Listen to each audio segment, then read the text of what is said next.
Девочки, я в этом видео буду вам показывать, как вязать ножки. Я решила эти ножки связать вот в этом цвете.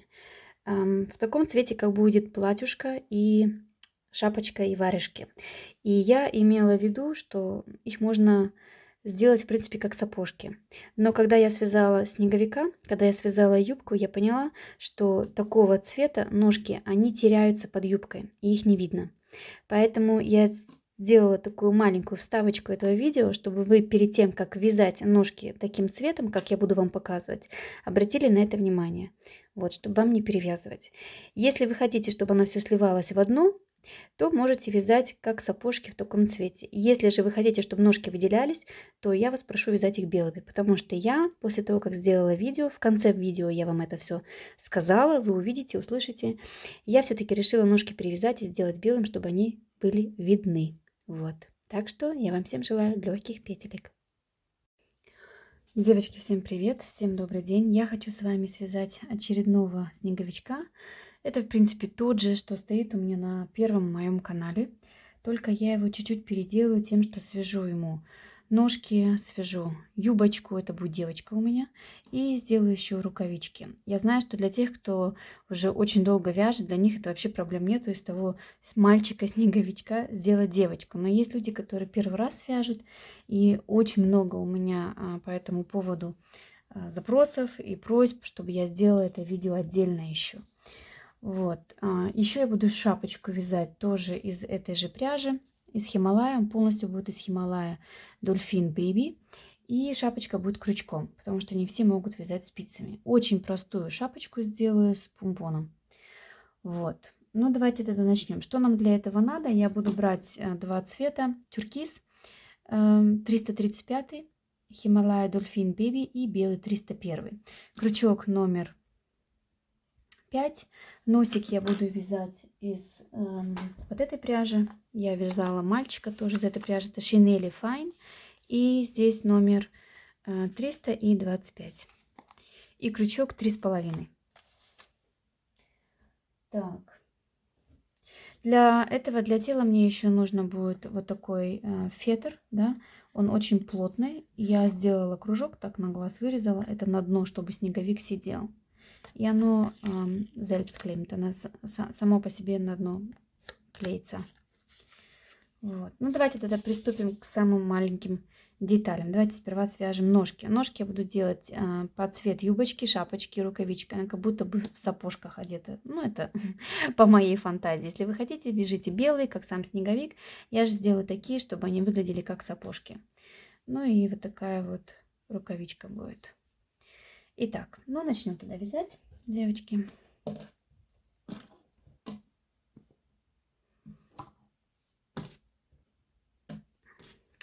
Для ножек мы будем набирать с вами 8 столбиков в колечко амигуруми.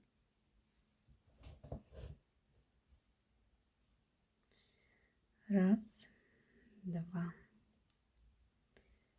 три, четыре,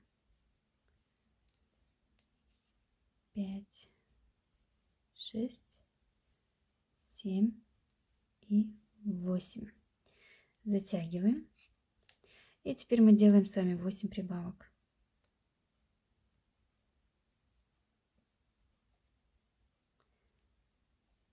Вот эту ниточку я один раз провяжу вместе, чтобы не распускалась. Делаем просто 8 прибавок. 2, 3. И так до конца ряда, да? 8 прибавок. Вот я провязала. Теперь мы ставим здесь маркер. У нас сейчас с вами 16 столбиков. И мы провязываем с вами 3 ряда без изменения, 16 столбиков. Вот я провязала. И теперь следующий ряд мы вяжем 2 столбика, 1 убавка. Так, подождите, девочки. 2 столбика, 1 убавка, и так 4 раза. Раз, 2 и 1 убавка.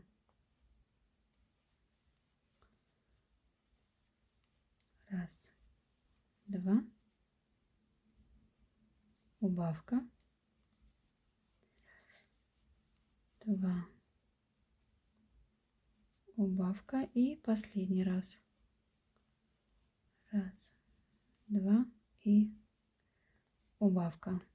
У нас должно быть 12 столбиков. Провязываем один ряд без изменения. Провязали, теперь заполняем ватой. Я, в принципе, заполняла плотно и делала такое немножечко, знаете, форму немножко круглую. Вот, но так, чтобы мы еще могли вместе сложить и провязать за обе стеночки.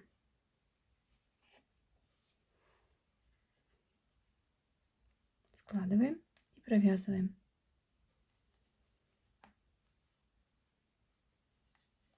Эти ножки потом будут пришиваться к телу, когда снеговичок будет готов. Я оставлю подлиннее нить, и этой нитью я пришью 2 ноги.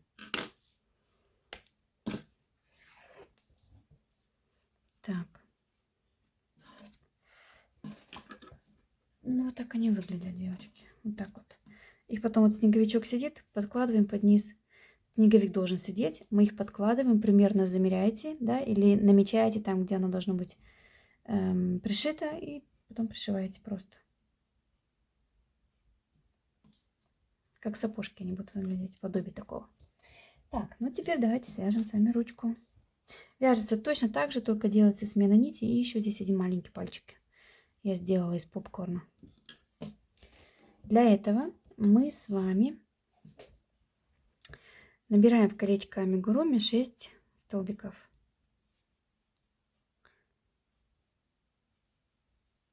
Раз, два, 3. Не знаю почему, но мне всегда надо считать, девочки. Может, вас это нервирует, но у меня это автоматически идет. 2, 4, 6. 6 столбиков. Теперь мы делаем с вами 6 прибавок.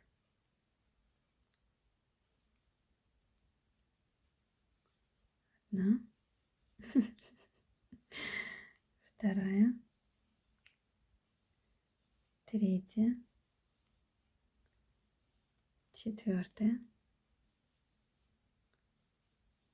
Пятая и шестая. Теперь ставим здесь маркер. И провязываем 2 ряда без изменения, 12 столбиков. 2 ряда. Вот я провязала 2 ряда. А теперь давайте свяжем пальчик. В следующую петлю мы будем делать такие накиды. Смотрите, берем, делаем один накид, вводим следующую петлю, выводим. Получается, вот эту мы не считаем. Вот мы сейчас что сделали, да? Накид, в эту же петлю выводим. Сейчас мы вывели 4 вот петли. Опять делаем накид и в эту же петлю выводим. Вот у нас здесь одна, которая была с самого начала, и 2, 4, 6. Теперь мы все за раз провязываем. И еще я делаю сюда одну петельку вот так. Далее. Это у нас получается как одна петля, девочки. Все вместе у нас 12. Вяжем теперь третий ряд. Хорошо здесь натягиваем. Прям хорошо натягиваем. Это вторая петля. И пошли по кругу. Третья, четвертая, пятая, шестая, седьмая, восьмая, девятая, 10, 11 и 12. Вот.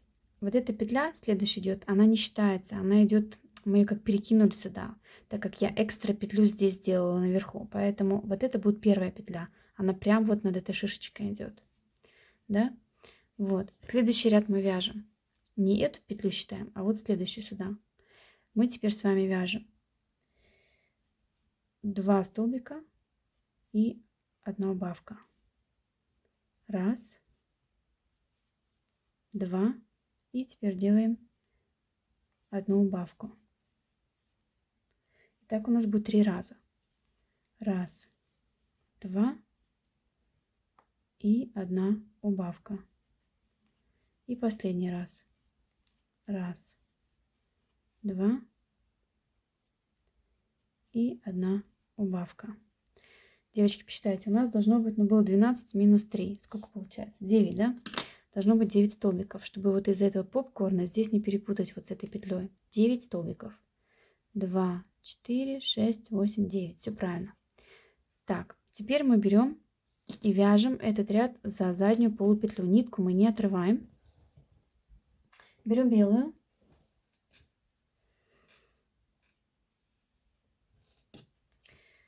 Берем белую. Сперва мы вводим в следующую петлю, но за заднюю полупетлю. Я вот так делаю. Вывела, теперь ложу ее вперед. Беру эту и вытягиваю белую. И теперь мы вяжем весь ряд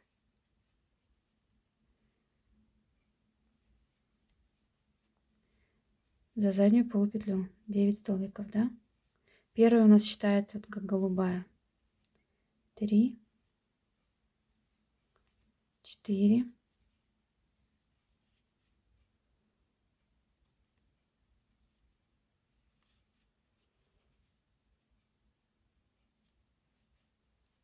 5,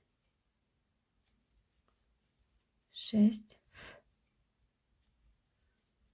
7, 8, 9. Так, посчитайте еще раз, потому что здесь с переходом нити у меня очень часто получается такое, что я одну то ли петлю пропущу, то ли еще что-то. Вот этот пальчик вы вытаскиваете крючком сюда. Теперь я беру вату и сейчас сперва заполню, чтобы немножко растянуть эту. Так как она маленькая, здесь можно петельки потерять. Ну, не знаю, как у вас, но у меня часто такое получается. Потом думаю, блин, с этим переходом куда я делаю еще одну петлю. Так, теперь я посчитаю сейчас белые все петельки. 2, 4, 6, 8. Все правильно. Белая, ой, синяя, вот это первая петля, как я и говорила. Так, нам надо все вместе провязать 7 рядов наверх. Первый ряд белый мы уже провязали. Теперь вяжем еще 6 рядов наверх без изменений 9 столбиков, девочки. 1, 2, 3, 4, 5, 6, 7, 8, 9. Вот, я еще раз посчитаю. Лучше 10 раз пересчитать. 2, 4, 6, 8, 9. Все правильно. Вот. Нам нужно все вместе вот таких белых рядов должно быть 7. Да, 7 рядов. Вот. Чтобы мне эта нитка не мешала, я сейчас сразу же, вот провязав пару рядов, я ее просто пальчики, рука должна вот так на меня смотреть. Не так, а вот так. И делаю обвязку. Мне так удобнее будет, потому что я могу лучше сюда подлезть. Итак. Ну, вот сюда вот это в первой получается петля. Но я где-нибудь здесь еще зайду, захвачу, чтобы здесь дырок не было. Вот так сделаю одну воздушную и потом вот за переднюю полупетлю. Просто ряд этот обвязываем. Делаем такой манжет.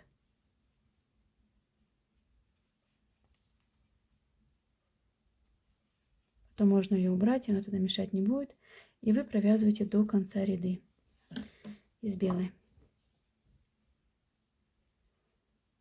Ой, да, из белой, правильно.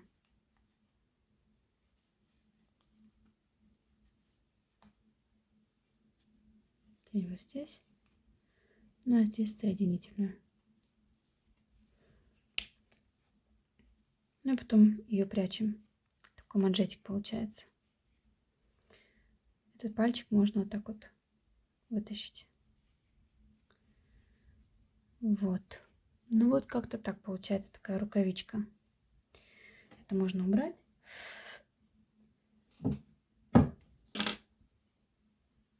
Так, сейчас свечка потухла.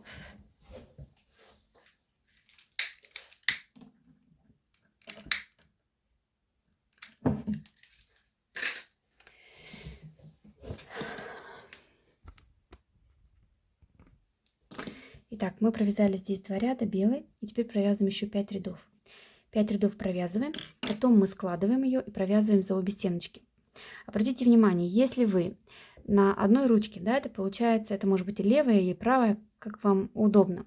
Вот если на одной руке у нас палец смотрит сюда, да, вы так складываете, то на другой руке вы, пожалуйста, складывайте так руку, да, чтобы палец всегда на стороне был. Тогда вы можете или так приложить к снеговику и ввязать, или так с другой стороны, да, чтобы пальчики с двух сторон правильно сидели. Вот. Не как-то так складывать, а вот именно так, чтобы оно потом, когда вы ввязываете, пальчики правильно смотрели в сторону.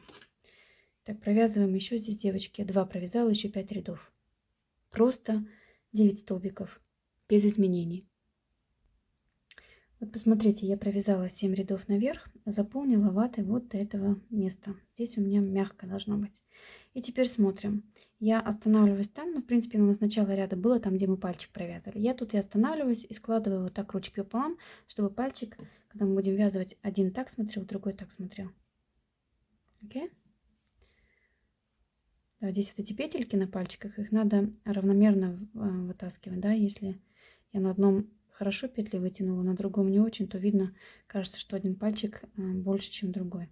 На это тоже обращайте внимание. Обращайте внимание, что я уже разговорилась, время уже поздно, чувствуется по моей речи, что время спать. Итак, ну вот так складываем и провязываем за обе стеночки. Ручки потом будем ввязывать.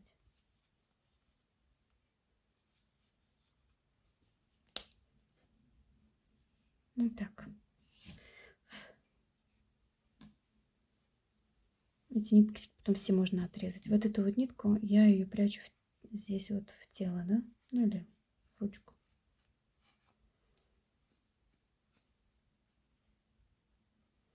Пускаю ее полностью по руке несколько раз. Желательно даже там где-то ее внутри спрятать. Вот так несколько раз спускаю и потом отрезаю. Вот такие вот ручки, ножки. Теперь будем вязать с вами тело. Итак, девочки, вяжем тело. Для этого мы набираем в колечко амигуруми 8 столбиков. Раз, два, три, 4, 5, 6, 7 и 8. Затягиваем. И теперь мы делаем с вами 8 прибавок. Мы вяжем в каждый столбик одну прибавку.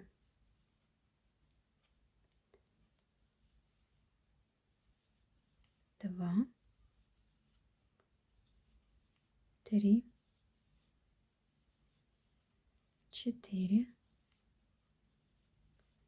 5, 6, 7 и 8. Ставим здесь маркер. Следующий ряд мы вяжем с вами 1 столбик, 1 прибавка, и так 8 раз. Столбик, прибавка, столбик,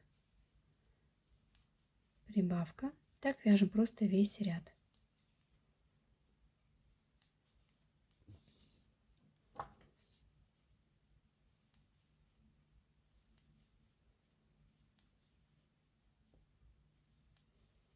Столбик, прибавка.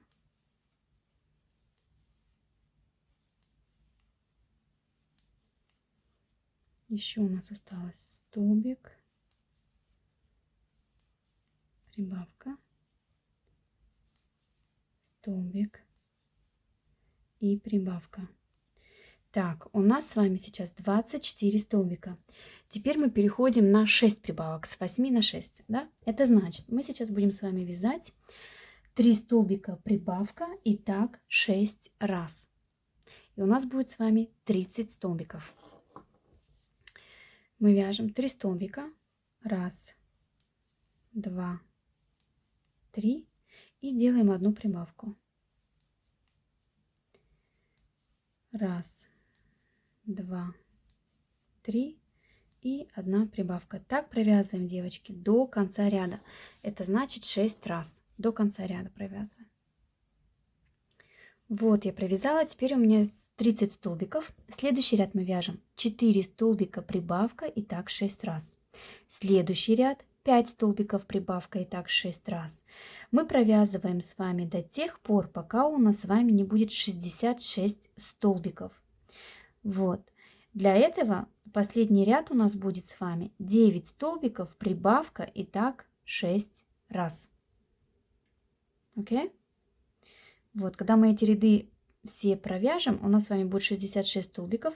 Потом нам надо будет на дно положить вот такую вот пластину и посмотреть, в каком ряду мы будем делать ряд за заднюю полупетлю, чтобы потом провязать юбочку. Да?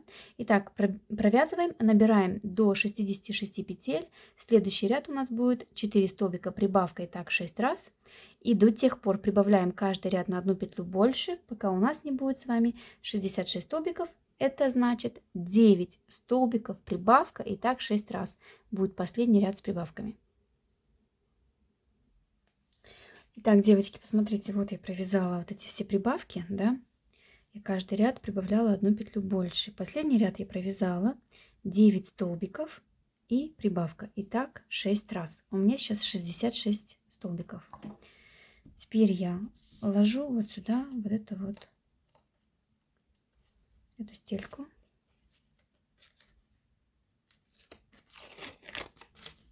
В середину. У нас сегодня 1 декабря, сейчас ночь. И первый день, что на улице так холодно, ветер, снег пошел в Германии. Резко прям так холодно стало, и прям ураган такой сильный. Сижу аж, ну, вроде бы здесь все такие окна стабильные, аж свистит, сразу напоминает Казахстан. И наши окна, где мы их обклеивали. Да чем мы их обклеивали? Господи, в клейстер такой макали, и вот эти вот ленты резали, бинты обклеивали, что только не делали, вату уложили. А как могло быть все проще, да, вот как сейчас вот эти вот пластиковые окна двойные. Думаю, боже мой, как мы мерзли. Печка была наше спасение. Уголь. Были черные, как свиньи, зато так тепло и уютно дома. А если еще мамка пирожки пожарит, вообще. Хочу домой. Хочу в Казахстан. Баурсаки хочу. У меня тоже дома камин. И я сейчас эти последние дни прям вот реально камин топила, без конца топила.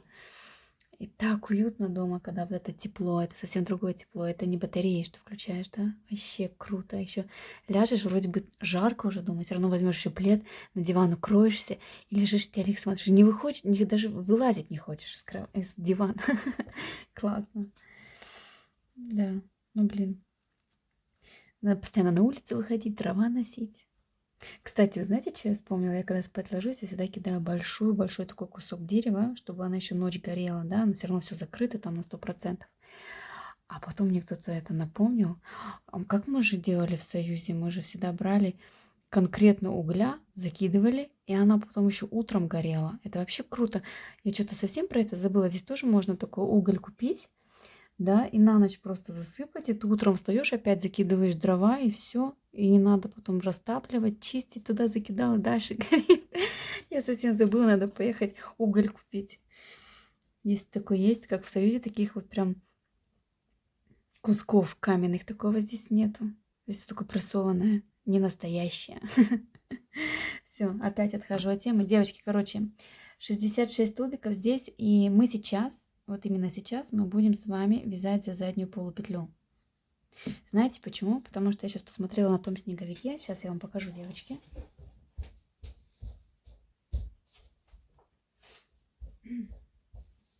Вот у меня тут один снеговик остался. Тут серенький. Я его в подарочек отправила. Этот пока у меня еще дома. И вот посмотрите, здесь я делала прибавки. У меня здесь дно немножечко меньше, да? Ну вот я делала прибавки, и вот была последняя прибавка, да? Вот. Здесь, наверное, чуть-чуть ниже будет. Здесь будет чуть-чуть ниже, потому что здесь у меня само дно такое пошире. Стелька. Поэтому вот мы закончили здесь прибавлять. И вот этот следующий ряд, здесь я хочу пустить юбочку. Для этого здесь мы будем вязать за заднюю полупетлю. Да? А ножки, смотрите, где они? Вот они. Если мы вот так вот, когда уже это сделаем, то мы можем прям вот где вот это вот основание, да, дна кончается, прям вот здесь мы можем эти ножки так пришить. Вот так. Да, вот так он будет сидеть, понимаете? Вот так. Как хотите, или чуть подальше, или вот так. И они прям, здесь они, я вот по нему смотрела, да, и прибавки делала на ножки, она будет прям оптимально. Вот, ну, конечно, здесь нужно белые ножки или красные. На немецком я буду девочку в красном делать, они прям парочкой будут. Вот, а это захотелось мне синенькая. Все-таки зима, она как-то это. Вот, итак, ну, теперь давайте провязываем один ряд за заднюю полупетлю. Это мы, значит, вводим прям в петлю и провязываем полностью вот так весь ряд.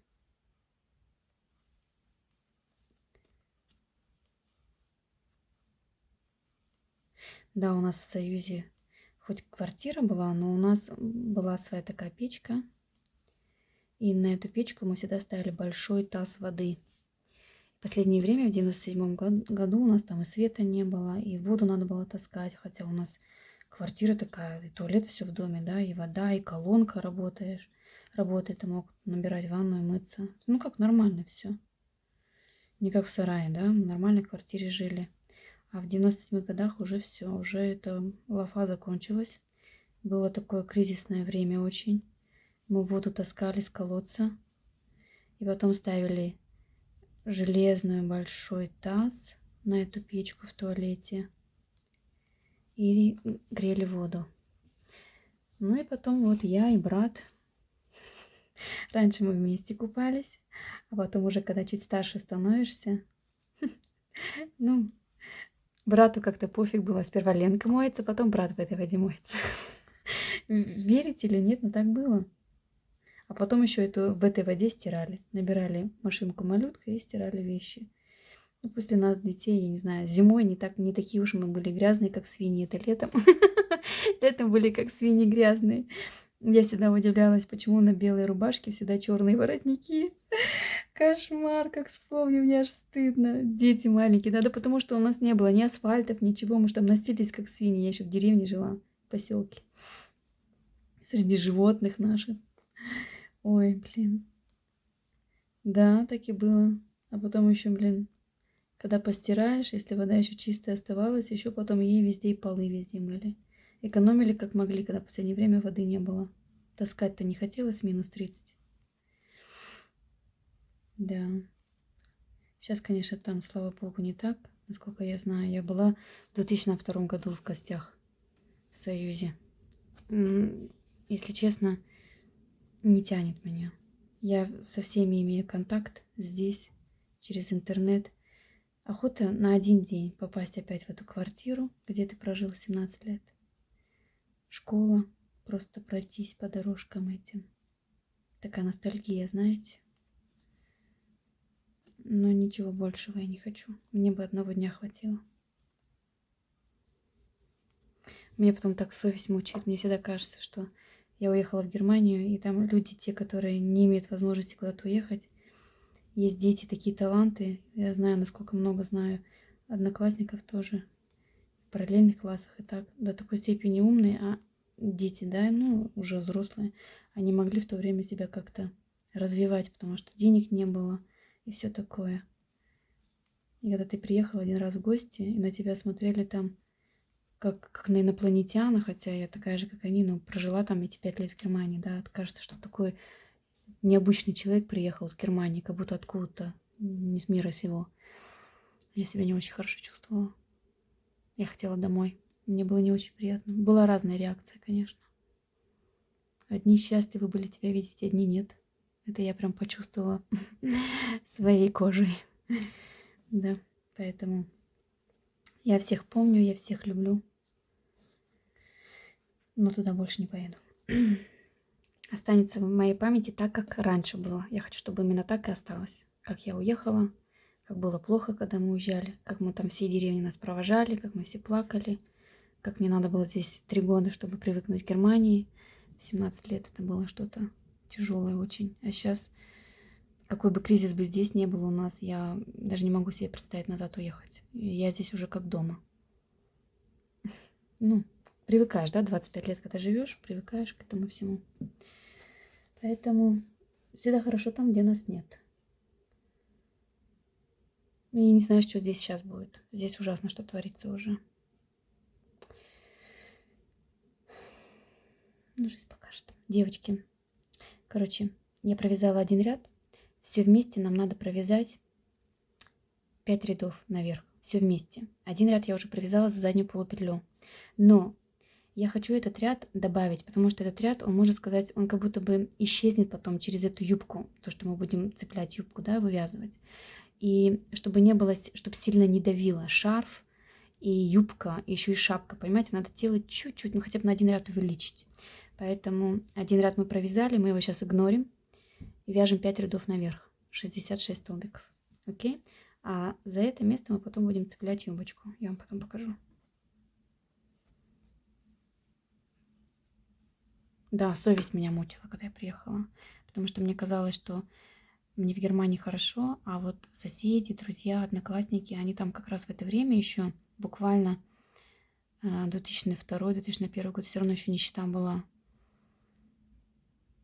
Такое ощущение было нехорошее. Я себя так чувствовала нехорошо. Я хотела быстрее домой уехать. Домой куда? В Германию, да? Хотя я туда пришла, в первую очередь, что я сделала, я по своим кустам прошлась. Вот кусты. Потому что жила в поселке, и там у нас была речка. И мы очень часто там рыбу ловили детьми, купались. Такие вот эти вот тропинки к речке. Когда мы постоянно в день по 10 раз бегали, я очень хотела сильно там пройтись. Школа, детского сада не было, его разобрали весь. Там одни руины стояли. Прям обидно и больно было такое все смотреть. Клуб, где были дискотеки, тоже все было разломано. Но зато моя квартира, я туда зашла. Там как раз жили наши бывшие соседи, они меня запустили. И вы не поверите, спустя 5 лет до сих пор были в моей детской мои обои. И в этих обоях торчали перышки от попугая. У меня был попугай года 3, и его сожрала моя сиамская кошка. Сволочь такая. Сожрала кошка, представляете? Я не знаю, как она его с клетки выпустила, она его сожрала. Это смешно, я вот говорю, но мне тогда не было смешно. Я была ребенком, я так плакала. Я, блин, так ее материла, эту кошку. Я так на нее ругалась. Она сожрала, что остались одни перышки. И она так красиво эти перышки в кучку так собрала. И я когда пришла со школы, увидела эти перья, там для меня это был, ну прям горе было. И я взяла от этого попугая 4 или 3 перышка и засунула в обои, в стенку. Так вот засунула веером, как на память себе оставила. И когда в Германию уехала, так эти перышки там и остались. Да? И когда я 5 лет спустя приехала в гости и зашла в свою комнату и увидела эти перышки в стенке, я вам не могу описать, какое у меня было внутри чувство. И я и заплакала, и заулыбалась. Это такое чувство. Я не могу вам описать, что это было. Все картинки перед глазами были. Это кошка сиамская, эти попугайчики, это клетка, это грязь около клетки, эти крики: «Лена, когда ты пропылесосишь эту грязь?» Понимаете? Все детство перед глазами прошло. А мне уже 42 будет. Охренеть. А я не хочу так, что быстро все шло. Я еще чувствую себя такой молодой. Ну как, внутри, да, тела уже нет. Тело уже не работает со мной, уже все. Уже как-то. Девочки, мотайте, если что, да. Мне сейчас что-то поперло. Кому не нравится, перемотайте. Вы вяжите просто спокойно 5 рядов, да, и все.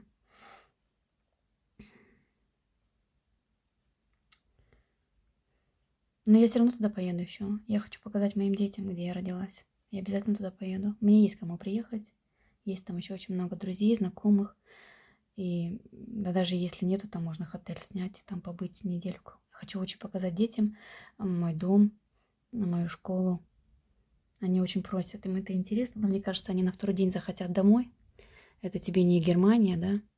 Как они себе все представляют. Это здесь дети в Германии, ну, имеют все, что хотят. Хотя в России, в Казахстане там сейчас тоже так же все, как и в Европе. Уже это уже не то, как раньше. Уже не то, как раньше, бля. Может быть, это и к лучшему. Потому что я говорила, что у моих детей такое детство не будет, как у меня. В чем? том, что я немногое могла себе позволить, понимаете? Как, например, различные курсы, там, мечтала на пианино научиться, я не могла себе позволить, не было возможности.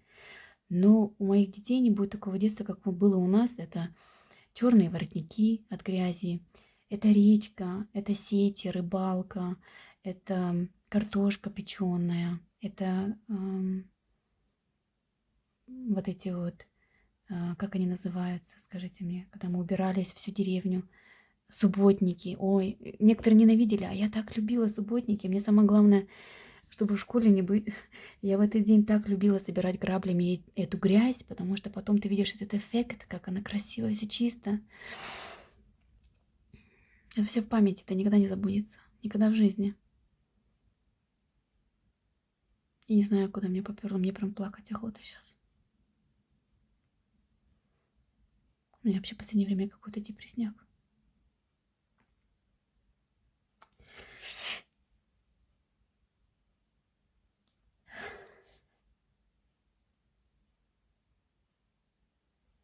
Вяжем, девочки. Итак, девочки, я провязала ряды. Один ряд мы сделали за заднюю полупетлю, и 5 рядов я провязала наверх, 66 столбиков. Еще раз прошу прощения за мои эмоции. Я не хотела, я не буду стирать этот момент, но как-то от души у меня шло. Я думаю, что ничего страшного, если кому-то это будет напрягать, пожалуйста, перемотайте и не судите меня строго. Вот, я вот уже спрашивала сама себя, может, у меня климакс начинается. Как у детей переходной возраст, так у нас. Вообще, в 50 лет, да, мне еще рановато, но у меня иногда бывает такое, как сяду, как ударюсь вот, мыслями в прошлое, да. Я раньше бы в жизни об этом бы не задумывалась, а сейчас как-то, не знаю почему.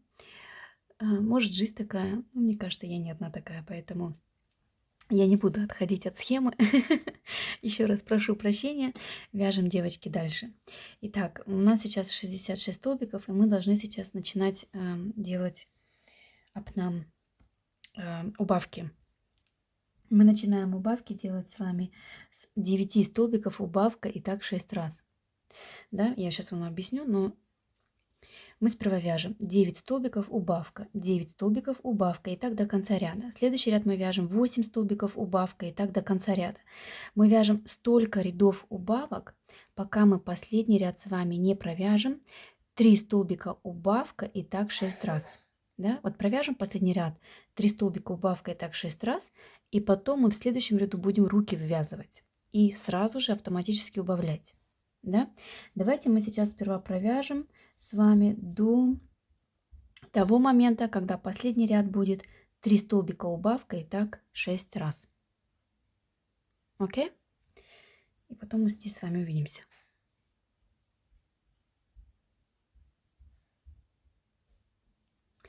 Итак, девочки, вот смотрите, я последний ряд провязала 3 столбика убавка и так 6 раз. У меня сейчас 24 столбика.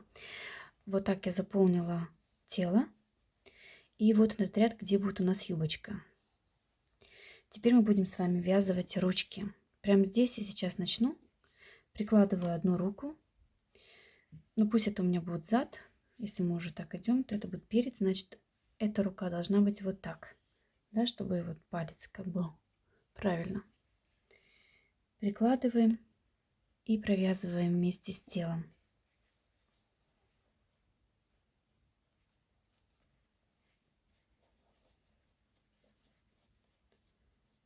Раз. И сразу, девочки, убавляем, да? 2. Мы провязываем 2 столбика. И теперь делаем одну убавку. Я вытягиваю нить, потом вхожу еще раз сюда.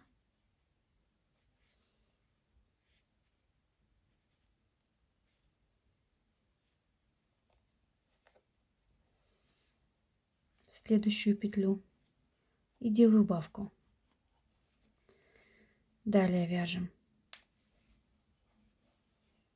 Раз. 2. И вяжем одну убавку. Еще раз. Раз. 2. И одна убавка. Мне кажется, я немножко много заполнила ваты. Я посмотрю, может, я чуть-чуть уберу или оставлю так. Хотя, в принципе, он такой кругленький должен быть. Нормально. Так, теперь я прикладываю следующую руку. На пальчики обращаем внимание. Вот так вот прикладываем и провязываем. Я сейчас делаю 2 столбика убавка, да? Мы должны 2 столбика убавка и так 6 раз вязать в следующем ряду.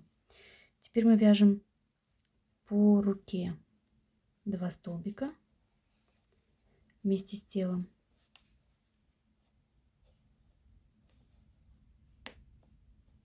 Раз, два. И теперь мы делаем одну убавку.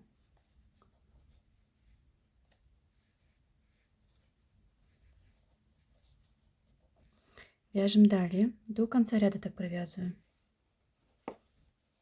Раз, два.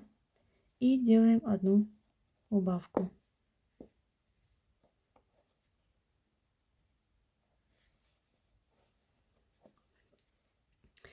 У нас начало ряда здесь было.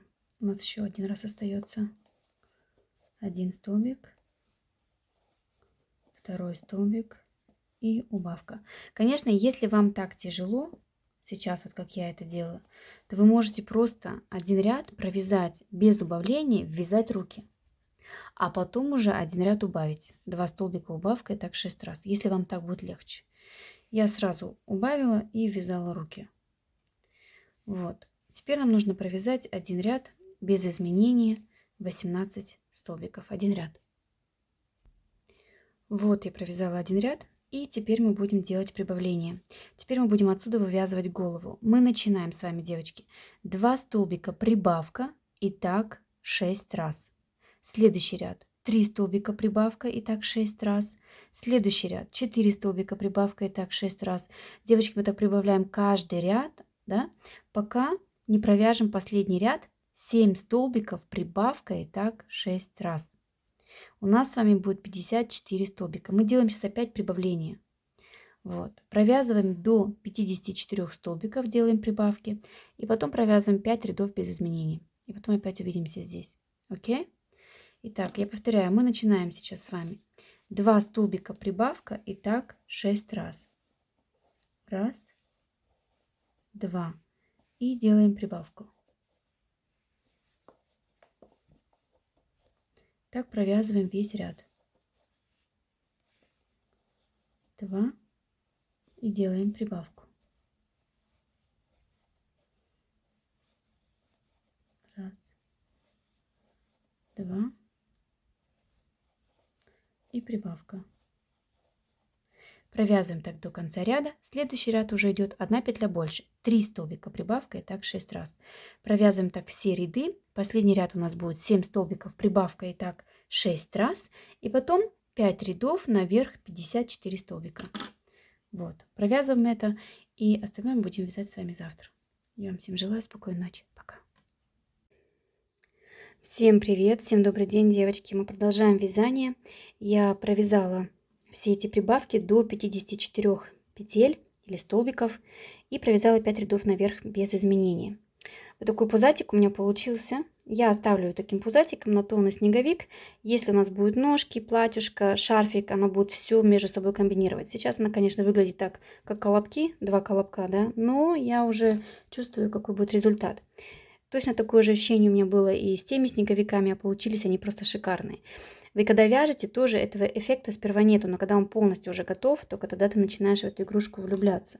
А вначале всегда думаешь, боже, что там, 2 шара и посередине гвоздик, да, или как там называется. Вот. Так, девочки, давайте мы перед тем, как садить глазки,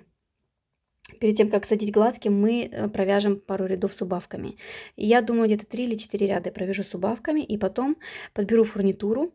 В этот раз я хочу не черные глаза посадить, а у меня есть различная фурнитура, очень красивая, которую я хотела бы использовать. Не знаю, как получится. Не всегда фурнитура подходит на 100%, но нужно как-то подбирать. Но я хочу попробовать.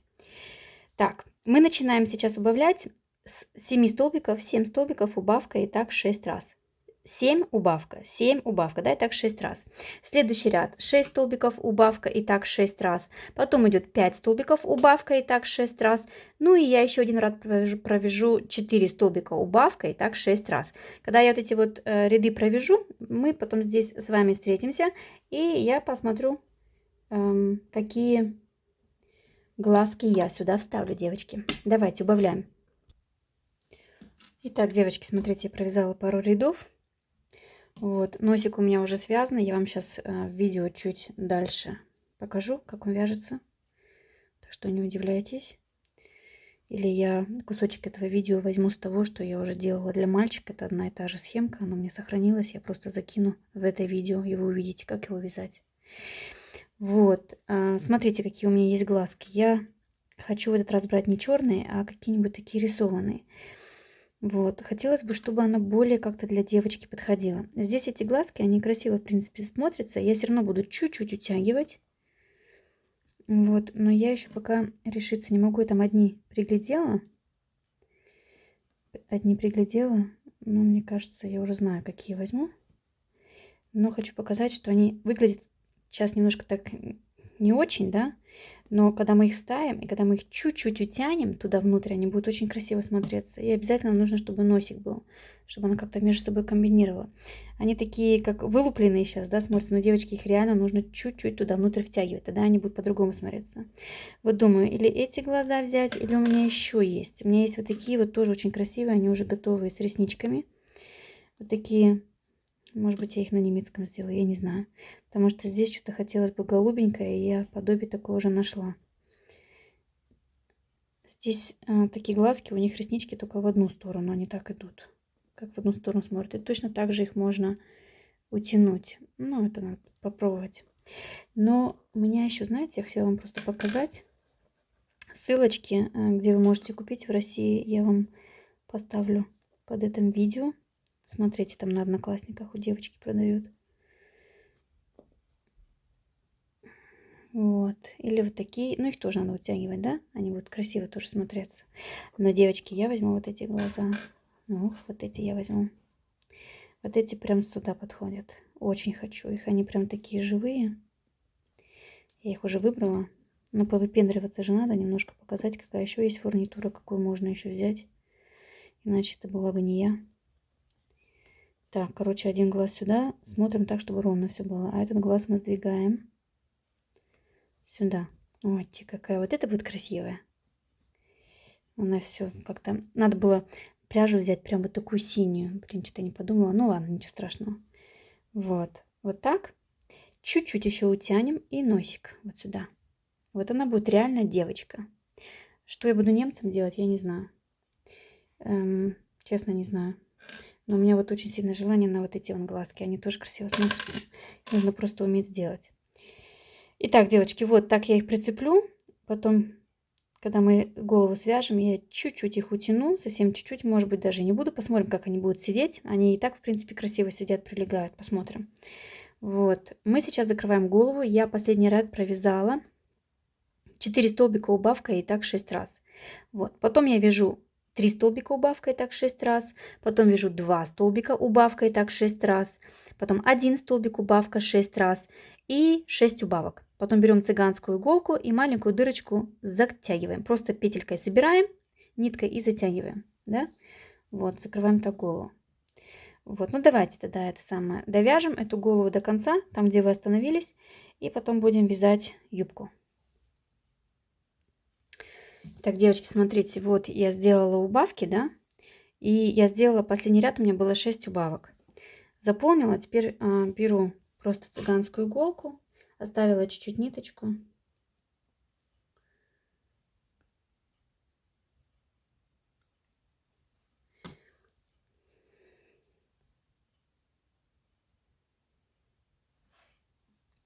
И затягиваем теперь вот эти петельки.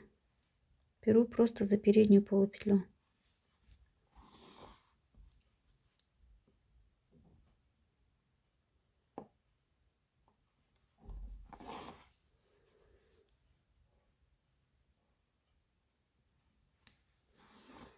И затягиваем эту куриную попку.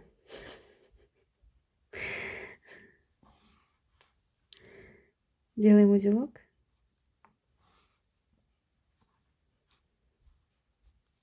И прячем там нить где-нибудь внутри. Вытягиваем.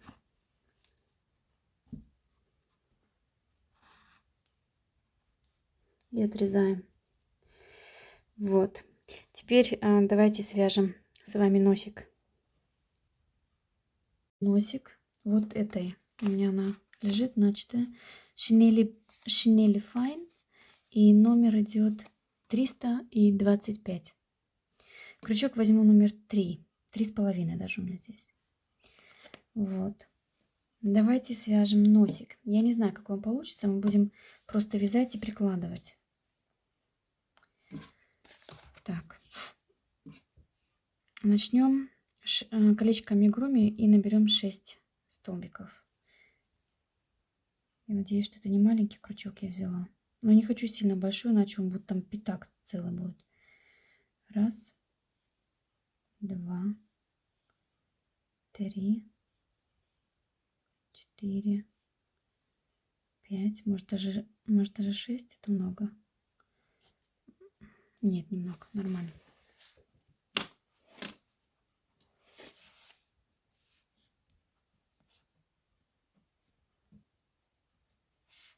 Так.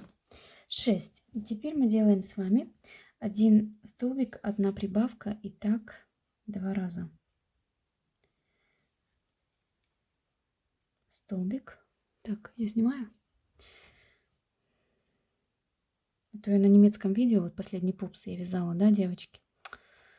Все тело. Я не знаю, с кем я тут разговаривала, но у меня камера не снимала. Представляете, так я реально плакала вечером, сидела, потому что там где-то, ну, я где-то, наверное, часа полтора убила, да. Ну, здесь в камера настолько не снимается, потому что тело большое вяжется. Мне пришлось кусок заново делать. Поэтому я уже 10 раз пересматриваю. Так, провязали столбик и теперь делаем прибавку. Так 2 раза. Столбик и прибавка. У нас сейчас должно быть 8 столбиков. Теперь давайте провяжем с вами один ряд 8 столбиков. Вот я провязала один ряд, девочки, и я приложила к этому тюнику, если честно, я бы провязала бы еще один ряд. Еще один ряд 8 столбиков. Так, вот я провязала. Теперь следующий ряд делаем опять с прибавками. Мы делаем одну прибавку и провязываем 3 столбика. Раз, 2, 3. Теперь мы делаем опять одну прибавку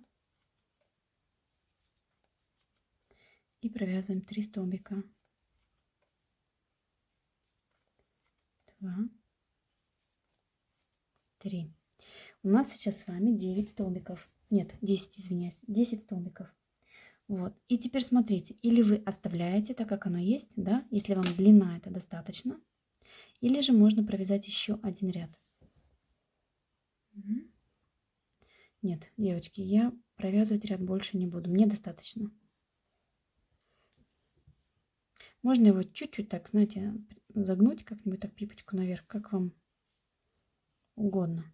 Мне все равно кажется, что из акрила носик, он всегда аккуратнее и красивее смотрится. Ну, нету у меня, поэтому вяжем из этой пряжи. Я сейчас здесь делаю соединительную петлю. Подлиннее оставляю нить, чтобы ею пришить. Ну и можно чуть-чуть сюда заполнить ватой.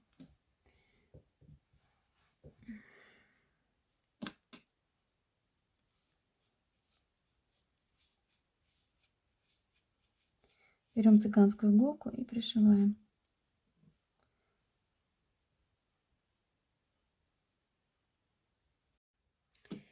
Так, теперь мы пришиваем этот нос, да, перед тем, как сейчас приступим вязать шапочку или юбочку. Давайте пришьем нос и сделаем ей красивое личико. Я здесь утягивать ничего не буду. При этих глазках она прям Круто сидит, здесь ничего не нужно утягивать, очень красиво прилегают. Если вы хотите утягивать, то перейдите на другое видео, где я вязала снеговика в таком колпачке спицами, да, я его вязала шапочку. Там я показываю, как я глаза утягиваю. Он стоит у меня на первом канале. Вот, здесь я ничего утягивать не буду, мне так все устраивает. Теперь мы просто берем цыганскую иголку и пришиваем этот носик. Пришиваем так, чтобы вот эта линия глаз и начало носика, оно совпадало. Вот так вот. Будет очень красиво смотреться. А потом сделаем брови и улыбочку. По девочке я пришила носик. Такой вот, как уточка прям. Так нравится мне. Теперь давайте сделаем улыбочку и сделаем бровки.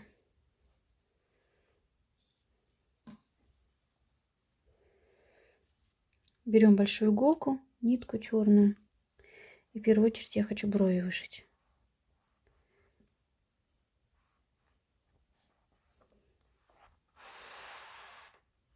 Надеюсь, он там зацепится. Угу. Можно брови вышить. И такие не сильно большие девочки, но надо как-то так. Без бровей. Сейчас без бровей вообще никак, да? Даже если их нету, мы их нарисуем. Не нарисуем, так набьем. Что ж, иногда смотреть страшно. Ну, я не это, как тебе сказать. Я не тот, который себе брови рисует. Ну, я себе один раз попробовала подкрасить брови. У меня их, ну, они у меня есть, они у меня тоненькие. Есть, но такие слабенькие, да? Пойдет, для меня пойдет. Вот. Я один раз решила себе чуть-чуть подукрасить, как все красят, да, вот карандашом специально. Стелка на меня смотрит: мама, ты знаешь, на кого похожа? На грузинку, говорит. Это, говорит, вообще не твое. Ну, я чисто просто поприкалываться. Нет, это не мое, я не люблю такое. Пусть у меня вообще их не будет, да, но ты к ним привыкаешь. Если у тебя их нету, ты как-то привык к тому, что у тебя их нету, как-то на это внимание не обращаешь. Но себе их рисовать я никогда не буду. Или сиськи себе делать. Да пусть они у меня уши шпаниеля висят, да и все, господи. Свое же. Я боюсь такое все. Какие-то там, не знаю, набивать себе вещи. Или губы вот эти вот. Ну, это тоже не мое. Вообще все, что искусственное на лице, это не мое. Единственное, что бы я сделала, это, наверное, бы сходила к косметологу, чтобы прыщи почистить. И то они у меня сейчас, слава богу, прошли, у меня их нету. Да, больше ничего. И то я не доверяю даже мою кожу. Я один раз пошла к косметологу, решила, тут мне подарок сделали, косметологу, пойти почистить лицо. Она мне там ее распаривала, эту кожу. Что она мне там только не делала, да, она, чтобы вот кожа была мягкая и потом прыщи давить. Она мне так надавила. Я пришла домой, я на себя в зеркало посмотрела, я испугалась. Я была как мухомор. Если я себе их давлю, то я и то лучше выгляжу. Ну, а там после косметолога мне нужен был опять косметолог. И я говорю, не, это вообще не мое такое. Я не хочу такое. Я все сама. Все сама. Нафиг оно надо. Смотрите, какая красивая девочка получается. Как бы мне ее... Сильно большую такую улыбку я не буду ей делать. Такой, как человек, который смеется, да? Как у тех снеговиков. Им как-то круто. Но здесь девочка. Я ее сделаю красивенькую, аккуратненькую такую. Вроде красиво получается. Скажи, у нас будет все настоящее, да? Из чистого хлопка. Без силикона.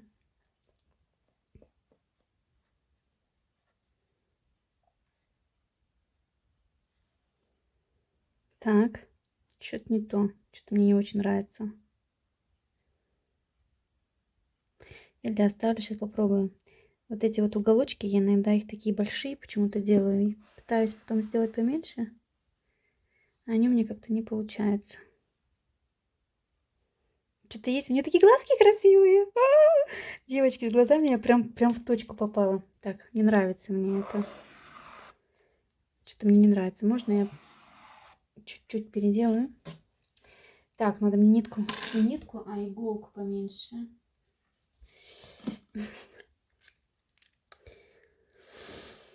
Ой, Чтобы все было на лице красиво, чтобы ничего не висело, нельзя быть сильно худой, да? Сильно худой. Надо быть немножечко такой кругленькая женщина, должна быть немножко кругленькой. Я вообще не люблю сильно худых женщин. Если я худею, для меня это огромный комплекс. Я очень болею от этого. А я худею очень быстро. Стоит мне чуть-чуть сделать стресс, это все. Я могу за месяц похудеть на 5 килограмм. Кому-то это не дается, а мне это 5 секунд. Вот сейчас в данный момент у меня такое тяжелое, немножечко стрессовое время во всех сферах. И я похудела за 1,5 месяца на 6 килограмм. Я вижу сейчас, девочки, 48, что ли. Я на себя в зеркало даже боюсь смотреть. И это не то, что я специально, ну просто не идет еда и все. Страшно, конечно. Но это мне знакомо. Поэтому как только все проходит, у Ленки появляется аппетит. И потом у нее рот не закрывается. А потом все говорят: ой, какие у тебя хорошие зубы. Я говорю: в смысле? Ну, жопу себе отъела-то. Я говорю: ну да. Есть такое. Когда все хорошо на душе и зубы целые, да? Вот так что или как? Я не знаю, что-то у меня вот это вот, что-то не получается здесь у меня. Я хочу красиво.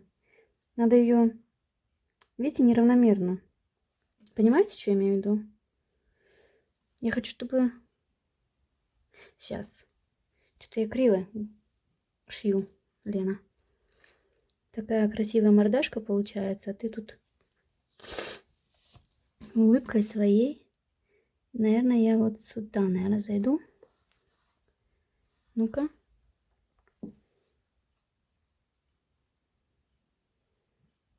Вот тогда получается как-то... Блин, ну девочки, ну извините, блин.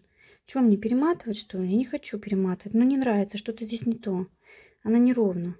А как теперь вытаскивать? Где она? А вот. Сейчас испорчу. И видео я сейчас не буду мотать, потому что это длится все. Так, я с вами учусь, вместе с вами. Пока вы там ему вышиваете, может быть, даже вам это прям все таки подходит. Я тоже мучаюсь так же, как и вы сейчас в данный момент. Вот так, надо как-то, чтобы она одинаково была, переход. У меня здесь чуть-чуть я...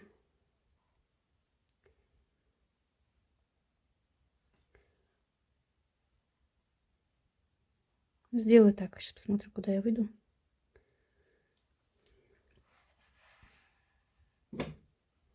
Да, вот теперь она ровно получается. Но если она сильно низкая, она тоже некрасиво. Она не должна быть сильно низко. Она должно как-то все подходить.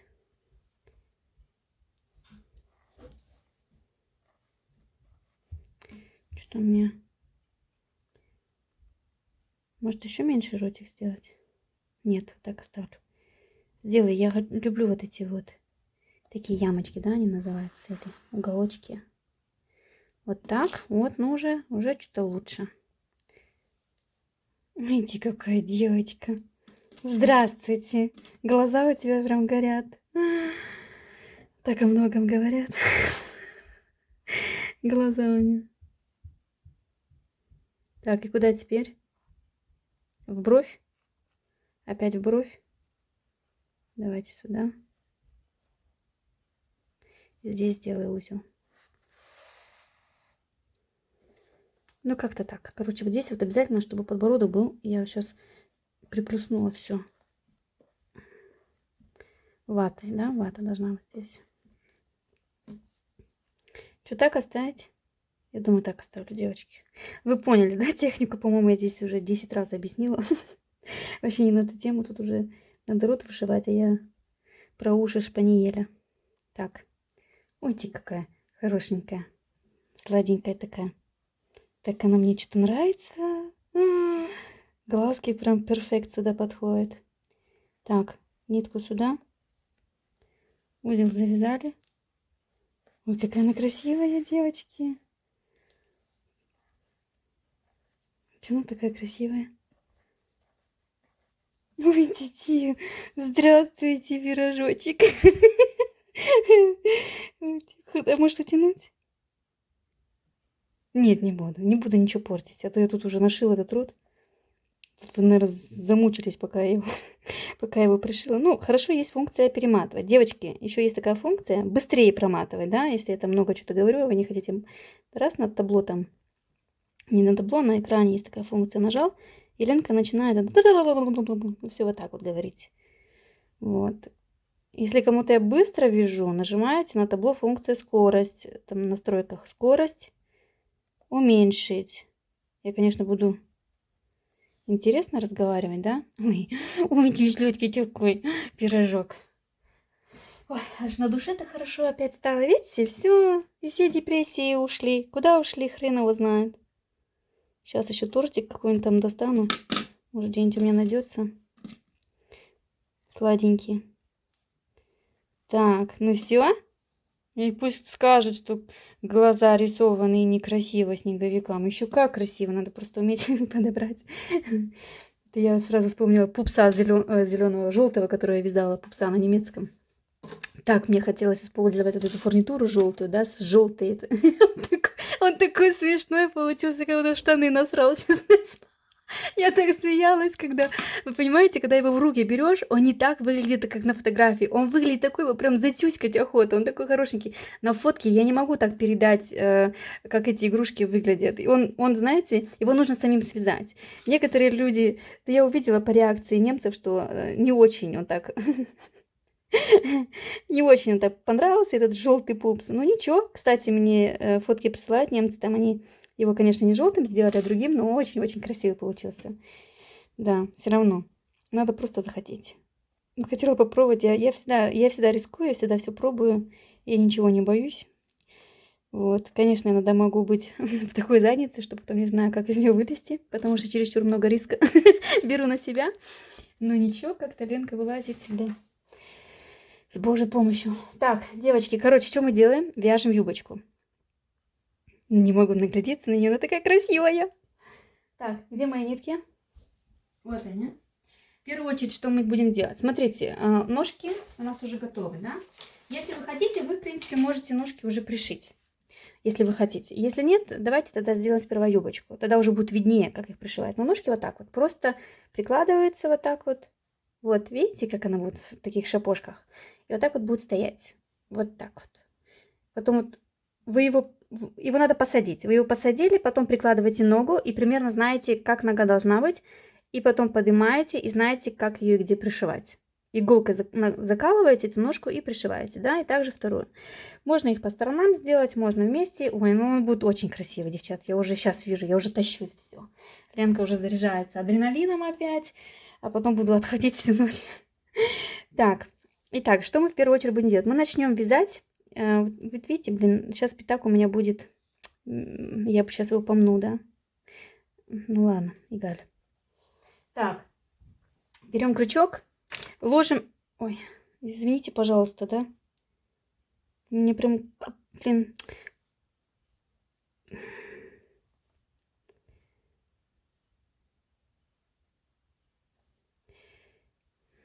Я прям, мне аж больно, когда я сейчас вот так его ложу. Ну, правда, больно мне. Надо было нос позже пришить. Так, ну я сейчас между ног положу. Он не будет упираться об стол. Так, девочки, мы берем здесь, ложим снеговика вот так вот, да, пупец к себе, в лицо. И самое главное, чтобы он именно головой к нам лежал, в тело упирался, да. Вот, чтобы юбка, она не наверх торчала, а вниз смотрела. Если мы по-другому будем, то юбка будет задираться наверх. Не знаю почему, ну так у меня работает это. Поэтому я ложу головой ко мне и ищу вот здесь вот нитку переднюю. И теперь мы, девочки, будем набирать с вами петельки. Мы делаем в каждую петлю прибавку. И так по кругу. Следующую петлю прибавку. Следующую.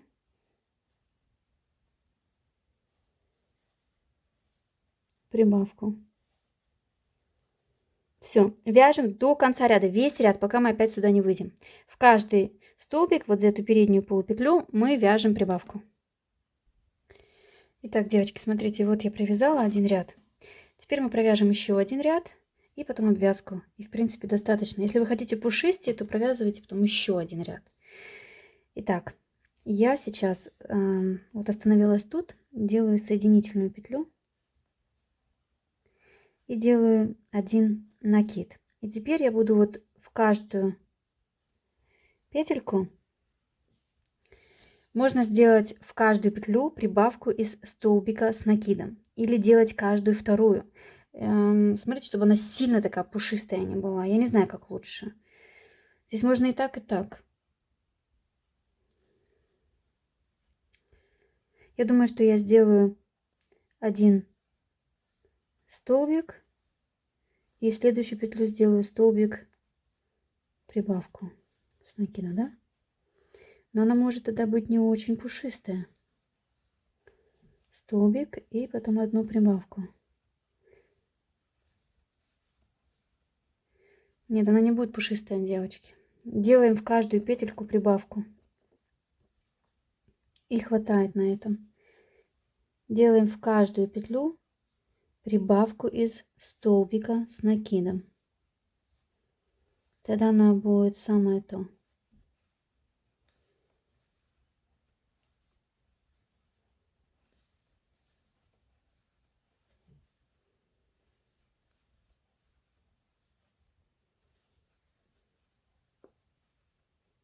Тогда она будет сейчас воланами закручиваться. И больше бы я ее не делала, иначе она закроет ножки. Если кто хочет в следующий раз, если вы будете второго снеговика вязать, вы можете эту юбочку сделать чуть повыше. Да? Вот. Я ее оставлю так, потому что я хочу здесь сделать 3 пуговички. И здесь еще будет шарф, девочки, он будет свисать. Да, и если, например, сделаем шарфик, он будет здесь свисать, это где-то вот так вот часть это закрывается. И еще прям сразу здесь юбка, это будет все как-то давить. Поэтому я сделаю чуть пониже, потому что здесь шарфик сбоку и 3 или 2 пуговички. Вот. Может быть, даже здесь не обязательно обвязку еще делать. Достаточно, если вы просто вот воланчиком там подчеркнете, что это юбочка. Да? Ну вот довязываем так до конца. Весь ряд мы делаем в каждую петельку столбик с накидом. Прибавку, да? Прибавку из столбика с накидом. Вот так. Итак, девочки, вот посмотрите, провязала я последние петельки, да? И вот здесь я сделаю где-нибудь соединительную петлю. Если вы хотите, можете сделать обвязку. Я ее делать не буду. Я оставлю так. Мне достаточно этой ширины. Обвязку можно сделать рачьим шагом. Она увеличит чуть-чуть юбочку и еще сделает ее такой, знаете, край такой толще. Красиво. Но мне здесь достаточно. Смотрите, как она. Теперь можно вот эти все рюшечки так красиво разложить. Все одинаково.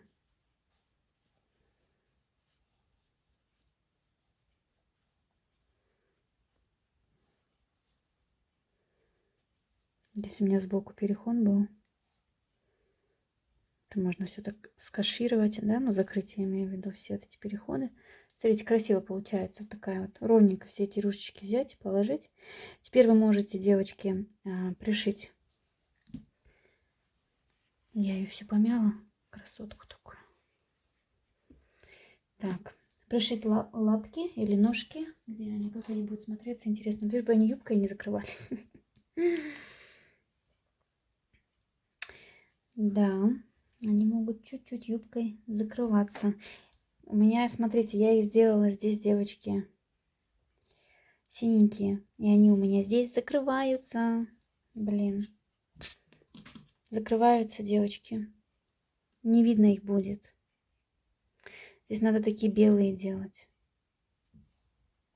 Чтобы их было видно, их нужно делать белые. Потому что их видно здесь не будет и будет некрасиво. А белые, они будут там выделяться.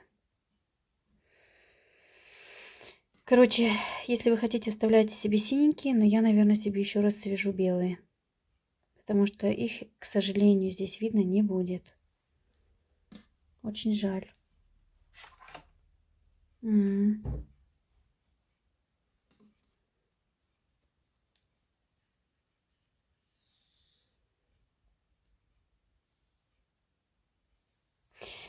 Ну, вот так как-то.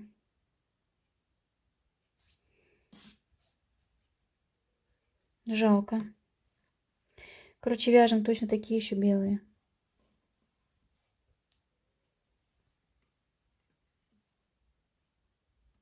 Вот.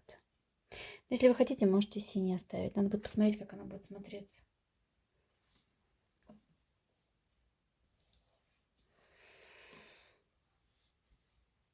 Я хотела их сделать как сапожки. Они, в принципе, как сапожки красиво смотрятся, но из-под юбки их не будет видно.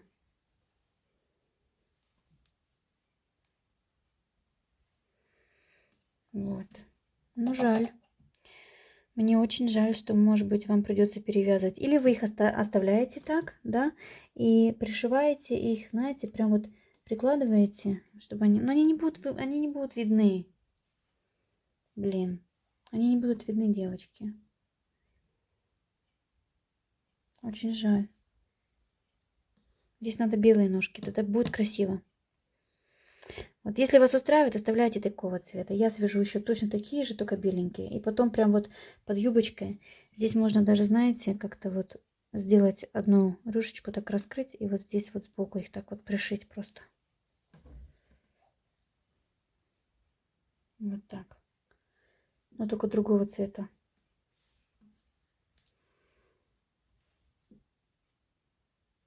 Ну ладно, ничего страшного. Эти два маленьких клубочка перевязать их 2 минуты. Я надеюсь, вы на меня не обидитесь. Потому что что-то я себе так запланировала, что так она будет красиво. И юбочка, и сапожки, все под один цвет. Еще и шапочка. Но я сейчас вот на нее смотрю, и у меня все сливается в одно. И ножки здесь не выделяются. Здесь должны быть ножки беленькие. Вот. Ну, как-то так. А сейчас все видео переделывать.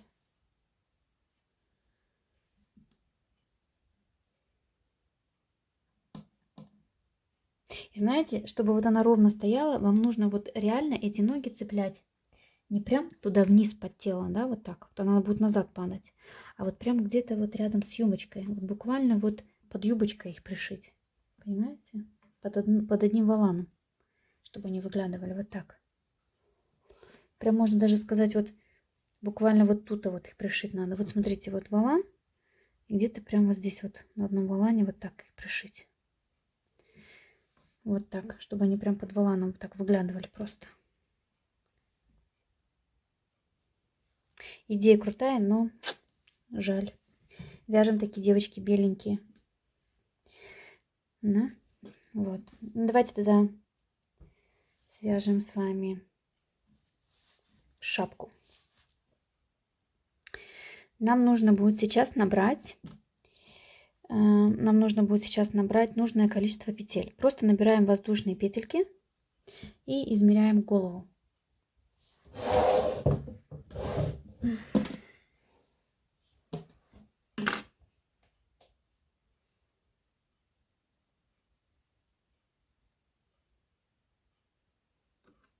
Кстати, знаете, я, наверное, сейчас вот, когда я его свяжу, я обязательно в начале видео, где я показываю, как вязала эти ножки, потому что это вы не поймете, почему я вяжу их голубые, потом белые, да.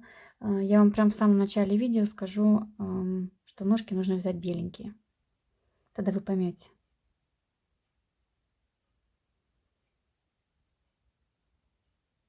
Хорошо. А то я расстроилась прям что-то. Я не хочу, чтобы вы 10 раз перевязывали и это все распускали. Ну, некрасиво же. Жалко пряжу, она не дешевая. Ладно, вяжем шапку. Для этого шапка вяжется вообще очень просто и легко. Набираем петли и вот по голове замеряем и просто колпачок наверх. Потом делаем бавки, бубон и все. Мы вяжем сперва воздушные петли. Сколько, я не знаю. Но я буду считать, да, 3, 4, 5. Ну, в принципе, здесь даже разницы нет. У каждого плотность вязания разная. Поэтому делаем просто воздушные петли и замеряем по голове.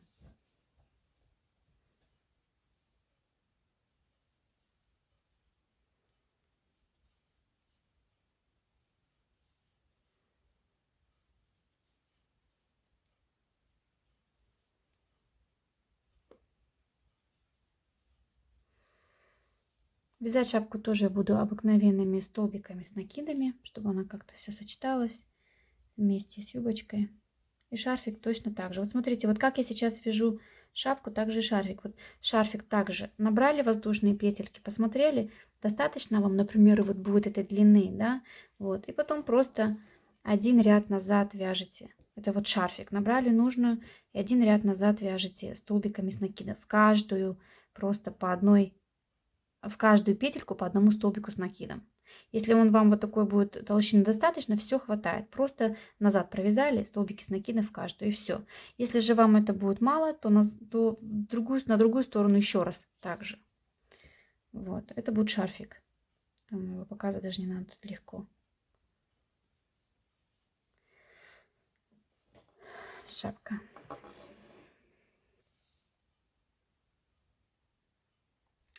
Ну еще, я думаю, 3 петли. Теперь вот обхват делаем головы вот так вот. Вот. Обхват сделала, мне все достаточно. Теперь, девочки, что мы делаем? Берем аккуратненько. Блин, вот у меня всегда перекручивается. Всегда я в конце прям расстраиваюсь, потому что у меня перекручивается оно.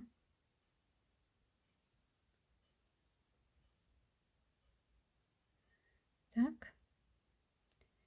Теперь соединяем.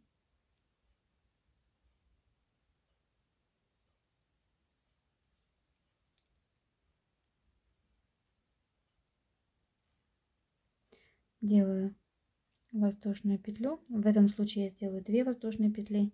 И теперь мы вяжем в каждый столбик просто по кругу. Да, вот один круг провяжем, до этого момента доходим, потом делаем соединительную петлю.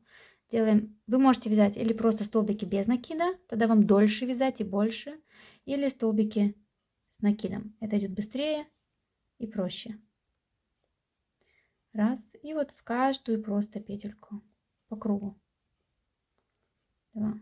Обязательно потом круг провяжите и приложите к голове, все ли как раз, да, вдруг она узенькая или чересчур большая.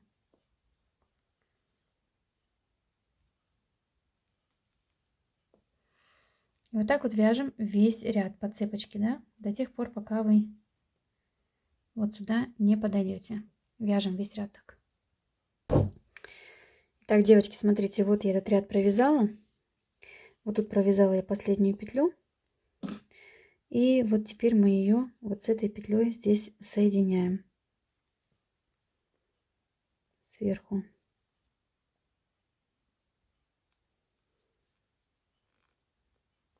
Теперь делаем опять, мне кажется, одной. Ну, смотрите, одну или две. Мне кажется, что одной достаточно воздушную петлю. И потом опять по кругу вяжем.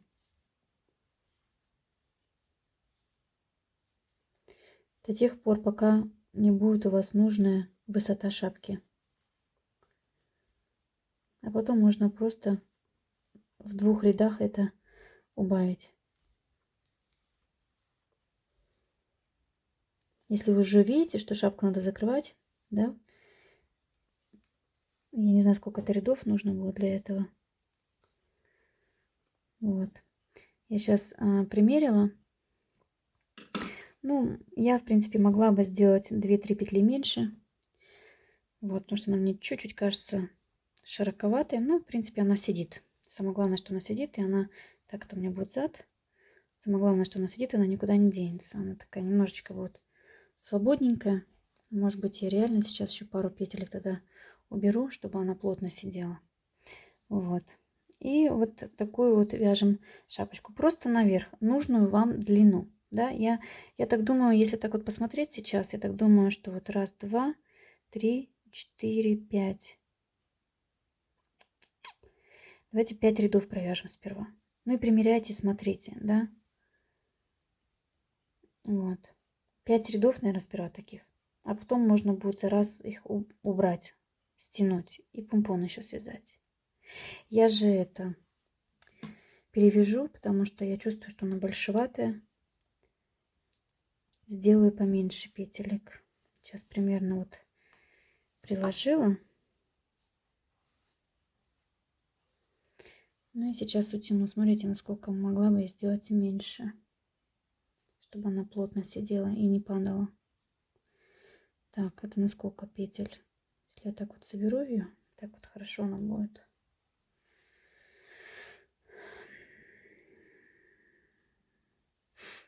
2, 4, 6, 7 петель я сделаю меньше. Сейчас посчитаю петельки, 7 петель меньше сделаю. Или распущу и 7 петель еще распущу. Вот. И мы, девочки, вяжем просто нужную высоту шапки. Вот такие вот рядами. Каждый раз, когда вы в ряд пройдете, здесь делаем соединительную петлю и одну петлю подъема. Или там две, смотрите, насколько. Мне здесь, в принципе, одной петли хватает. Потом опять здесь соединяем. Вот. Да? И провяжем сперва нужную вам высоту. Итак, девочки, посмотрите, я провязала здесь не 5 рядов. Я постоянно примеряла и смотрела, сколько там, как она выглядит на голове. Сейчас я вам покажу, чтобы вы тоже примерно видели. Что я еще бы хотела? Я бы хотела этот вот край, это вот где будет сидеть снизу шапки, да? Здесь мы собирать будем бубон. А здесь я хочу край еще обвязать рачьим шагом. Что-то мне так охота. Вот обыкновенно идет вязка, очень просто и легко.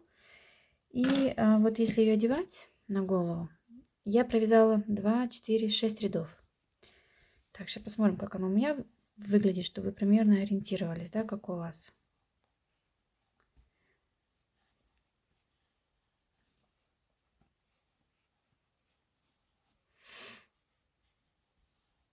Как-то так. Вот видите? Вот. Теперь мы будем делать убавки, но тоже будем вязать столбики без накидов. Здесь еще один ряд добавится. Я сделаю рачий шаг обвязку. Я хочу, чтобы здесь какой-нибудь кант, такой же край был, как вот также с рюшечками. Для этого красиво будет эта обвязка. А здесь мы сейчас будем просто убавлять. Здесь, может быть, 2 ряда будут с убавками.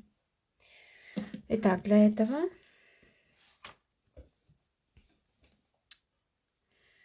я думаю, что мы будем подряд убавлять. Я сделала 2 воздушные петли. Ну и теперь будем делать убавки. Вот я провязала не до конца один столбик без накида, потом иду во второй, тоже не до конца. Теперь вместе. Вот одна убавка. Далее не до конца. Так. И вместе. И так вяжем весь ряд.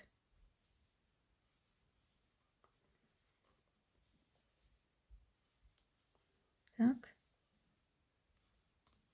Так. И 3 петли вместе.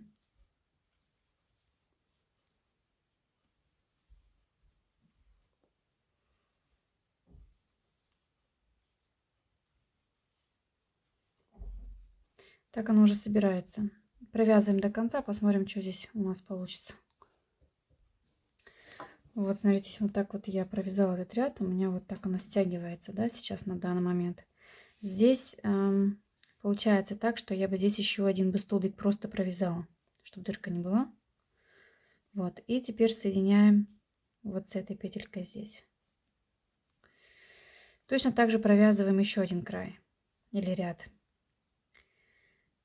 Точно так же.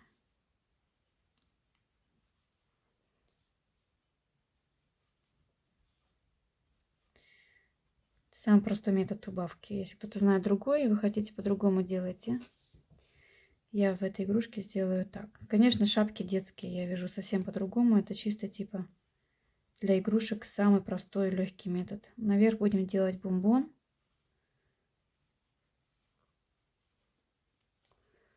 Вот так вот будут закрываться петельки. Можно закрывать их тоже, эти петли, и простыми столбиками без накида, чтобы дырочек не было видно.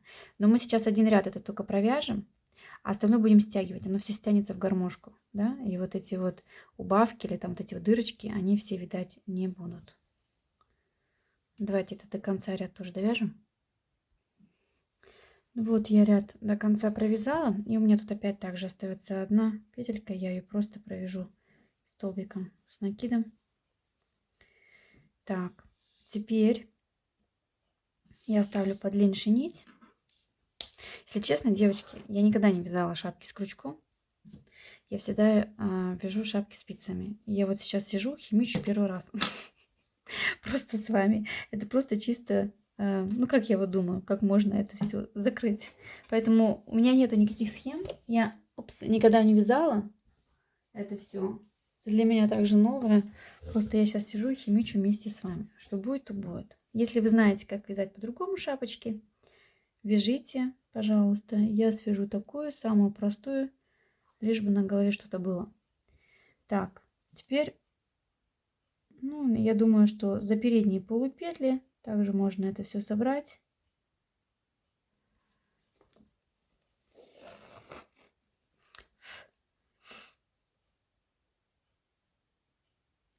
И оставить, завязать, да, и оставить эту нить для пришивания бомбона.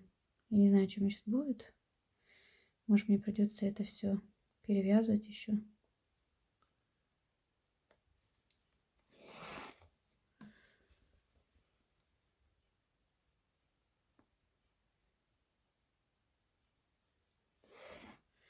Я вообще больше люблю вещи, вязаные спицами. Особенно шапочки. Очень много красивых шапок есть на ютубе. Я стрелочки постоянно вязала, только спицами вязала. Мне вязка почему-то на одежду нравится больше спицами. А вот платье мне больше нравится крючком. А остальное спицами. Так, короче, я вот это оставлю. Вот так вот. Вот такой колпачок, девочки, получился. Сейчас я померяю, не знаю, что будет. Здесь мы свяжем бомбон. Бомбон свяжем из 8 столбиков, сделаем прибавки. Вот как ножки вязали, 8 столбиков в кольцо. Делаем прибавки, да, 8 прибавок. Потом вяжем 2-3 ряда и потом делаем 8 убавок. Все, вот вам бомбон. Наполняем ватой, пришиваем. Так, ну давай посмотрим. Я еще очень хочу сделать обвязку. Такой колпачок получается у нее.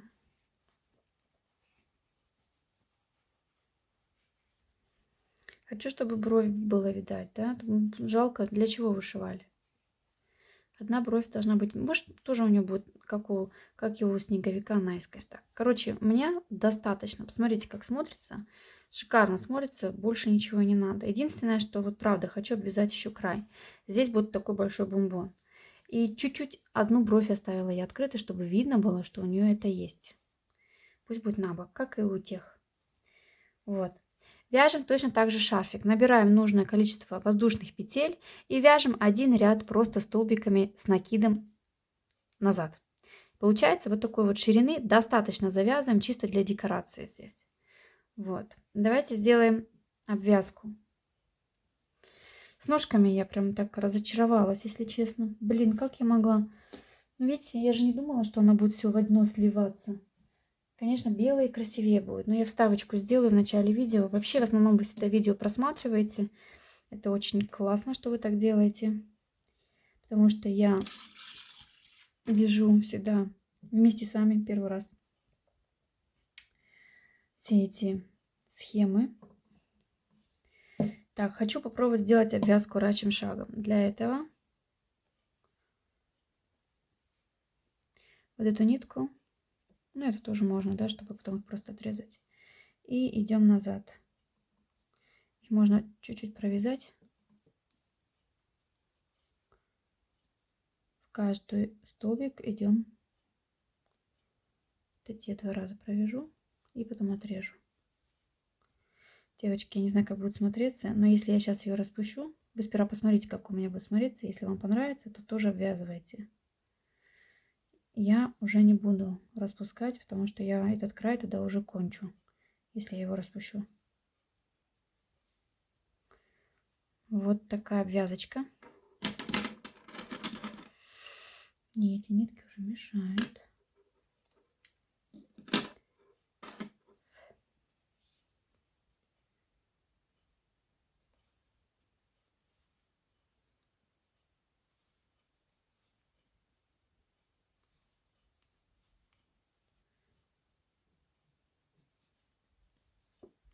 Так, девочки, обвязываем до конца края. Девочки, смотрите, вот такая вязочка получилась. Колпачок такой. Мне кажется, что будет красиво сидеть. Давайте свяжем еще бомбон сюда. И все на этом. Потом мы все ножки перевязываем, да. И слава богу, если вы просто просматриваете, не вязали еще. И это самое, свяжете сразу беленькие, ну или синенькие. Может, вам, в принципе, вполне нормально для вас будет, но я их не буду видеть. Поэтому я сделаю беленькие еще раз. Итак, я думаю, что 6 столбиков в кольцо достаточно. Сделаем 6 столбиков. Хотите большой бубон, делайте 8. 2, 4, 5, 6. Затягиваем и делаем 6 прибавок.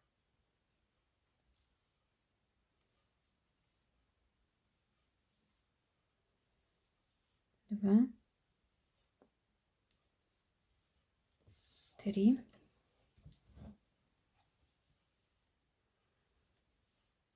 4, 5, 6. Давайте сделаем еще один ряд. Один столбик, одна прибавка. Итак, 6 раз. Столбик, прибавка, столбик, прибавка.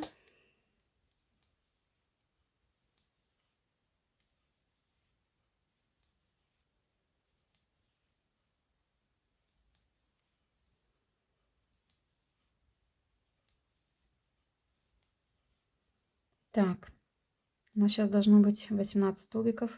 Теперь провязываем 3 ряда, девочки. Провязываем 3 ряда, 18 столбиков. Вот и провязала эти 3 ряда. Теперь можно, в принципе, вот это вот спрятать. Давайте провяжем один ряд с убавками, потом заполним его. Мы провязываем один столбик, одна убавка. И так весь ряд. Столбик, убавка.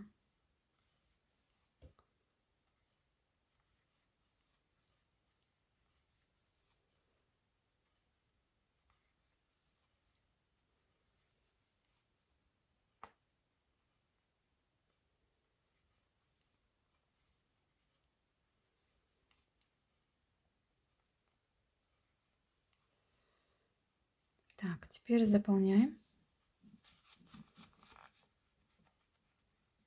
Такой шарик.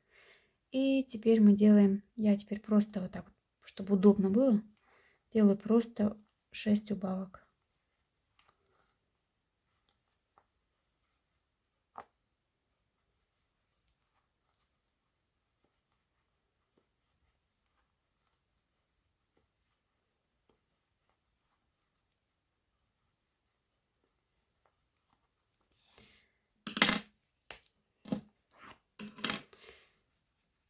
Приплюснем так его немножечко, да, чтобы он сильно не торчал. Так, теперь берем иголку.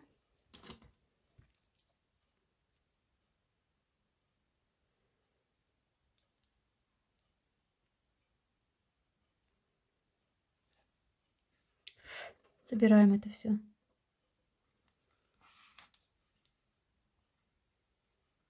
Делаем просто узел.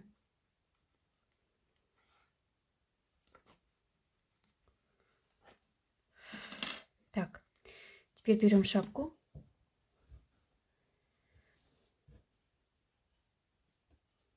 Это отрежем. Берем шапку. Я не знаю, девочки, или вы его пришиваете, или вы просто привязываете. Если вы знаете, что это будет декорация, и никто его там дергать не будет, рвать не будет, достаточно, если вы просто его привяжете, и все. Лишь бы он сидел. Конечно, несколько раз, да? Если он для вас сильно будет болтаться, я знаю, что это у меня идет в подарок, идет декорация, будет стоять под елкой, никто его сюсюкать не будет, мусюкать тоже, поэтому я его просто привяжу, чтобы сошпарить, ну, сэкономить себе работу, и все. Потому что эта работа, она неоплачиваемая. Люди думают, ну, возьми, свяжи мне, это же просто взять крючок и связать. Что еще можно здесь сделать, да? Идем сюда внутрь и вытягиваем. Туда внутрь. Чтобы закрепить его, вы можете еще, знаете, как сделать? Это я так иногда что-то тут мусолила и заметила, что это работает. Просто с одной стороны чуть-чуть подальше друг от друга вытянуть эти две нитки. И здесь еще раз завязать. Тогда он вообще никуда не денется. И все. Итак, девочки, вот посмотрите, одела я эту шапку. Вот так она выглядит, красотка. Ниточки здесь всегда путаются в этой плюшевой пряже. Потом не видно хорошо, что тут нашил. Это потом поправлю. Итак, вот обвязка так выглядит. Мне нравится очень. Так вот сзади бомбон. Чем длиннее вы ее свяжете, да, потом можете ее как-нибудь, как беретик положить. Но я вот хочу так, чтобы чуть-чуть мне еще бровь была видать. Обязательно. Иначе для чего их вышивал? Как-то вот так. Такая хорошенькая. Теперь, девочки, вяжем шарфик, как я вам уже сказала. Набираем нужное количество воздушных петелек. И потом вяжем просто один раз столбики с накидом. Завязываем на бок, делаем здесь бусинки черненькие или пуговички. Ножки, как я вам уже сказала, я перевяжу. Сделаю точно такие же, как я вам объяснила, только сделаю белые, чтобы их было видно, потому что их из-под юбки не видно. Они должны быть видать. Вот. Для пацана оптимально было бы красиво связать, так как у него юбки нету, связать именно ножки как сапожки, да, вот цветом под шапку. Было бы прям суперски. А для девочки здесь нужны беленькие, чтобы их было видно. Вот, ну вот я сейчас, девчат, это все заново перевяжу, ножки, и шарфик сделаю, приклею эти пуговички или пришью, посмотрим. У меня есть такие, знаете, полубусины черные, они прям оптимально для этого подходят. И потом покажу вам, как она выглядит. Размер у нее где-то 20 сантиметров, она просто в объеме немножко такая пухленькая. Вот. Вот так. Все очень просто, легко и красиво. И без всяких выкидонов. Я чуть по-другому не сказала. Ну вы поняли, да, как? Я бы сказала, если бы не YouTube. Люди-то разные. Одни поймут, посмеются, а другие скажут. Промолчу. Но меня не изменишь, да? Ты такая красивая. Она такая, я не могу. Она такая красивая получилась. Вообще прям у меня аж... Когда... Ну, красиво. Когда получается, прям аж жить опять охота. Все, девочки, доделаем, и я вам покажу результат. Так, девочки, посмотрите, что у меня получилось.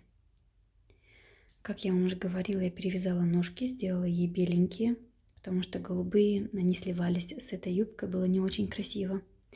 Шарфик я сделала, набирала воздушные петельки и вязала один ряд столбики с накидом. Один ряд только. Вот.